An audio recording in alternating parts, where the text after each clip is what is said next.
So hey, welcome back to my channel, guys. In today's video, we are going to talk about the HTML IDs, classes, and also the HTML entities. So let's just see first, अगर जिन जिन लोगों ने मेरा playlist में के previous videos नहीं देखे तो please पहले जाके वो वीडियोस देख लीजिए, because in this video is related to all the other videos which have been created previously. So वो सब बेसिक्स है जिसमें आप लोग स्क्रीन पे देख सकते हो. HTML basics in 20 minutes, HTML forms, HTML tables and lists, HTML semantic tags. So yes, these all videos are important. अगर आप लोगों ने ये सब देखी, अगर आप लोगों को चीज़ों के बारे में पहले से ही इन्फॉर्मेशन है तो आप इस वीडियो को कंटिन्यू कर सकते हो. अगर नहीं है, अगर आपको जानना है तो yes, you can visit and just watch them first before watching this. Okay, so without wasting time let's start.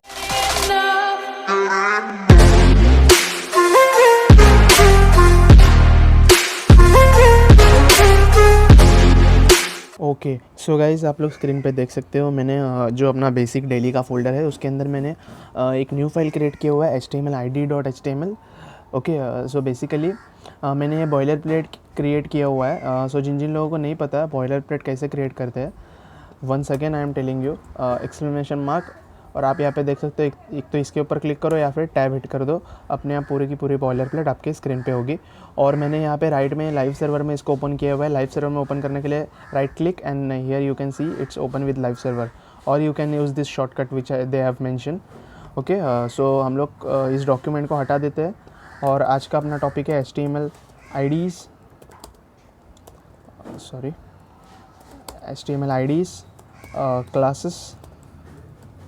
classes and entities. Okay. So let's just start. Okay, IDs का इंपॉर्टेंस मैं आप लोग को बताने वाला हूँ. इस लेक्चर में थोड़ा सा CSS होगा, very little bit, just to understand the concept what are the IDs and what are the classes. So आप लोग उस चीज़ को इग्नोर कर सकते हो बिकॉज आप लोग को फिलहाल CSS के बारे में कुछ पता नहीं है. अगर पता है तो अच्छी बात है. ओके, सो मैं सबसे पहले एक डिवीजन टैग ले लेता हूँ. आपको डिवीजन टैग का मीनिंग तो पता ही है, प्रीवियस वीडियोज़ में बहुत बार यूज़ कर चुके हैं हम लोग. ओके, सो डिवीजन टैग में मैं यहाँ पे आ रहा हूँ और यहाँ पे मैं पहले कुछ कंटेंट ले लेता हूँ डिवीजन टैग के अंदर. जस्ट लाइक सपोज मैंने लिखा है लोरेम 30 एंड मैं टैब हिट कर रहा हूँ. सो बहुत सारा कंटेंट यहाँ पे अपीयर हो चुका है. सो अगर मैं सेव कर लेता हूँ सो ये कंटेंट अपने स्क्रीन पे हमें दिख रहा है.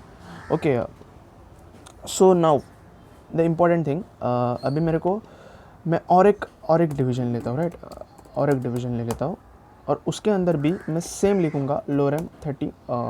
rather than writing the same lorem 30, let's just copy this lorem part. Okay, मैंने इसको कॉपी किया है और अभी मैं इसको यहाँ पे पेस्ट कर देता हूँ. ओके, सो यहाँ पे पेस्ट कर दिया और एक बार फॉर्मेट डॉक्यूमेंट कर लेता हूँ, उससे सब चीज़ें एकदम अलाइन हो जाएंगी प्रॉपरली. ओके, सो ये अलाइन हो चुकी है.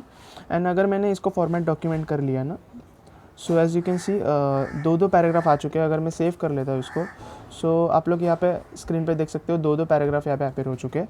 सो नाउ आप लोग डिफ़ाइन कैसे करोगे कि ये पहला वाला डिव था, ये सेकंड वाला डिव था. तो अगर अलग अलग डिव्स को हमें सेपरेटली पहचानना है, सो इसके लिए आप लोग को इन्हें IDs देना होता है. सो ID मैं सपोज़ इसको देता हूँ div1. ID का जो नाम है ना वो आप कीवर्ड्स यूज़ मत करो, जैसे कि एक्चुअली डिफाइंड कीवर्ड्स है लाइक बॉडी, हेड, डिवीजन, जो कि एक्चुअली टैग्स के नेम्स है. सो वो नेम्स आप लोग IDs एंड क्लासेस के नेम्स में मत यूज़ करो. Rather than that you can use any name. Just like मैंने यहाँ पे डिवीजन 1 यूज़ किया है, आप ओनली 1 यूज़ कर सकते हो, या फिर कुछ भी जो आपके मन में आए आप वो नेम यूज़ कर सकते हो. और इसको मैं ID दूंगा div2. Okay, so just easily save कर लेते हैं. एंड नाउ अभी इसका यूज़ क्या है ये देके मैंने क्या किया, ये देके मैंने इन लोग को एक स्पेसिफिक पहचान दिया कि डिवीज़न, पहला वाला डिवीज़न है जो है वो डिवीज़न 1 है और सेकंड वाला डिवीज़न जो है वो डिवीज़न 2 है. सो अभी अगर मैं स्टाइल यहाँ में मैं स्टाइल टैग यूज़ कर रहा हूँ, इसका मतलब है कि मैं CSS यूज़ कर रहा हूँ कुछ. ओके, तो अगर मैं यहाँ पे डॉट अगर अपन लोग ID हैश यूज़ कर रहे हो तो हैश डालना होता है और div1 लिखता हूँ ना. और अगर सपोज़ मैं यहाँ पे CSS दे रहा हूँ कुछ, सपोज़ बैकग्राउंड कलर दे देता हूँ, मैं रेड दे रहा हूँ ना, तो किसे अप्लाई हुआ है आप देख सकते हो, ये डिवीज़न 1 को अप्लाई हुआ सिर्फ. तो इसका यूज़ क्या हुआ, इसने बताया कि ये जो बैकग्राउंड कलर जिसको भी अप्लाई करना है वो अप्लाई करना है डिवीज़न 1 को. और डिवीज़न 1 किसका नाम है, तो यस, ये वाले डिवीज़न का नाम डिवीज़न 1 है. ओके, सो मैं अगर यही चीज़ हैशटैग division2 के साथ करता हूँ और इसको बैकग्राउंड कलर में दे देता हूँ येलो, ओके। सो ये यस यू कैन सी यहाँ पे ये येलो हो गया, ओके। सो आईडीज़ के बारे में आप लोग को एक बहुत बहुत बेसिक सा एक कंसेप्ट समझ में आ गया होगा, बहुत बेसिक सा। और नेक्स्ट थिंग जो है, मैं यहाँ पे सपोज़ क्लास ले लेता हूँ, ओके। मैं क्लास में इन लोग का नाम लिख रहा हूँ। सपोज़ मैं क्लास भी इन लोग को देता हूँ 1, फर्स्ट पैराग्राफ है इसके लिए 1, एंड सपोज़ मैं क्लास यहाँ पे दे देता हूँ अगेन 1। सो भाई आप लोग देख सकते हो कि मैंने क्लासेस दोनों डिविजन्स पे एक ही यूज़ किया। इसका क्या मतलब है, और आईडीज़ अलग अलग की यूज़ किए। तो HTML हमें ये कहता है, HTML कि आईडी कोई भी एलिमेंट का एक वेब पेज पे एक ही होना चाहिए, उसके जैसे आईडी का और भी कोई एलिमेंट नहीं होना चाहिए। अगर मैं division1 को ये division1 आईडी दे रहा हूँ तो इसको भी division1 आईडी देना ये पूरी तरह से गलत है। एक्चुअली ये यहाँ पे अप्लाई हो रहा है बट ये टोटली फॉल्स, ये करना रॉन्ग है, ओके। सो आप लोग ये नहीं करोगे। अगर आप लोग को एक ही चीज़ बहुत सारे एलिमेंट्स को अप्लाई करना है, लाइक सपोज़ मैं यहाँ से क्लास 1 सबसे पहले हटा देता हूँ। सो मैंने यहाँ से इसको क्लास 1 को हटा दिया है और यहाँ पे मैं एक एंकर टैग क्रिएट करने वाला हूँ एंड यहाँ पे मैं एक ले रहा हूँ एंकर लिंक। एंकर लिंक में मैं लिख रहा हूँ learn more, like that learn more लिखता हूँ मैं यहाँ पे। और सपोज़ मैं इसको href दे देता हूँ नथिंग बट हैश। और अगर मैं सेव कर रहा हूँ ना, तो अगर आप इसके ऊपर क्लिक करोगे पेज रिलोड भी नहीं हो रहा है, एज यू कैन सी। क्यों? क्योंकि मैंने इसको जो href है वो हैश दिया हुआ है। अभी ये हैश क्या होता है, मैंने पहले ही बताया, यहाँ पे हम लोग अप्लाई कर रहे थे जब भी, तो हैश क्या था, ये हैश division1 और division2 के आईडी में prefix as a prefix use करते हैं, right, just like this. So अगर आप लोग को कोई भी पैराग्राफ या डिवीजन को सिलेक्ट करना है बाय यूजिंग द आईडी, सो आप लोग को हैश देना इंपॉर्टेंट है। सो अभी सपोज़ मैं यहाँ पे ऐसे बहुत सारे डिव्स क्रिएट कर लेता हूँ। मैं यहाँ पे आईडी इसकी लूँगा नहीं, एक्चुअली Ctrl S कर देता हूँ जस्ट, एंड यहाँ पे मैं बहुत सारे डिव्स Ctrl C करके Ctrl V अगर मैं सेव कर लेता हूँ, हम लोग को कुछ थोड़े और डिव्स लगेंगे, ओके। सो ये पेज यहाँ पे ये सीन हो चुका है। और सबसे पहले मैं एक बॉडी के नीचे एक हेडिंग ले लेता हूँ, just to understand HTML IDs classes and what anti-she's, right. So yes, मैंने सेव कर लिया है। So as you can see यहाँ पे ये आ चुका है। अभी मैंने ये जो हैशटैग है ना, इसको भी मैं एक आईडी दे देता हूँ, id is equals to heading, right. So अभी सपोज़ मैं ये एंकर लिंक थी ना, ये लिंक है एक, इसके हैश के आगे मैं सपोज़ लिख रहा हूँ हेडिंग। अभी हेडिंग अपना कौन सा आईडी था, इस हेडिंग का आईडी हमारा हेडिंग था, राइट। इसका आईडी है वो हेडिंग जो मैंने इसके href में मेंशन किया हुआ है। सो अगर अभी मैं इसके ऊपर क्लिक करता हूँ, सो यू कैन सी आप यहाँ पे आ रहे हो, ओके। अगर मैं हेडिंग रब करके division1 लिखता हूँ, ओके। सो अगेन अगर मैं इसके ऊपर क्लिक कर लेता हूँ तो आप फिर से वहीं पे आ रहे हो। So as you can see IDs का यूज़ इंटरनली कनेक्ट करने के लिए भी होता है अलग अलग एलिमेंट्स को। सो अगर आप कोई भी वेबसाइट के लिंक पे आप ऐसे देखते होगे ना बैक टू टॉप, और जैसे ही आप उसके ऊपर क्लिक कर देते हो आप टॉप पे चले जाते हो। ऐसे डायरेक्टली नहीं जाते, जस्ट स्क्रोलिंग से जाते हो, उसे स्मूथ स्क्रोलिंग बोलते हैं। वो जावास्क्रिप्ट से क्रिएट करना पड़ता है बट कंसेप्ट सेम होता है, ओके। सो नाउ हम लोग बेसिकली रिटर्न हमारे प्रीवियस पार्ट पे आ जाते हैं जहाँ पे हम लोग ने 2 डिव्स क्रिएट किए हुए थे, ओके। और ये सब डिव्स हम लोग हटा देते हैं फटाफट एकदम, and yes. So now we are again here with 1 link and 2 paragraph 2 divs you can से।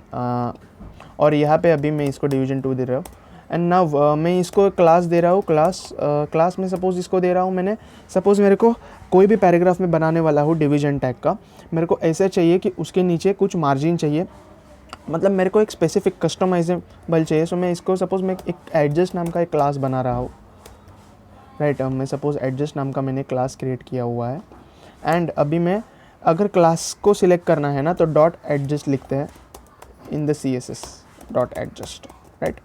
सो मैंने अभी एडजस्ट क्लास को सिलेक्ट कर लिया। अभी एडजस्ट क्लास मैंने ये सेकंड पैराग्राफ को दिया हुआ है, राइट। सो मैं अभी पैडिंग देता हूँ। पैडिंग ना मतलब इंटरनल स्पेस होता है, जैसे मैं पैडिंग दूंगा ना इंटरनली एक स्पेस क्रिएट हो जाएगा, आप लोग देखिए। सो यू कैन सी यहाँ पे इंटरनली स्पेस क्रिएट हो गया। एंड अगर नाउ मैं मार्जिन एट टॉप दे रहा हूँ, margin at top of suppose मैं देता हूँ 50 पिक्सल्स, ओके। सो यहाँ पे एक गैप क्रिएट हो गया, ओके। सो मेरे को ऐसा चाहिए कि हर एक एलिमेंट जो आने वाला है ना,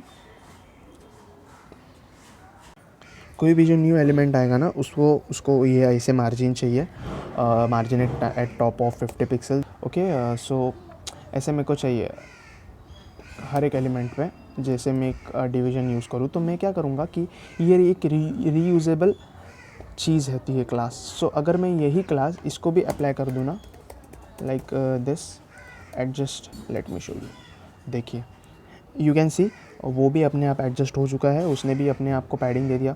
सो ऐसे में अभी हज़ारों डिव्स भी बनाऊँ ना, हज़ारों लाखों, as much as you want, उसको जस्ट क्लास होगा ना एडजस्ट का, सो वो अपने आप को एडजस्ट कर लेगा।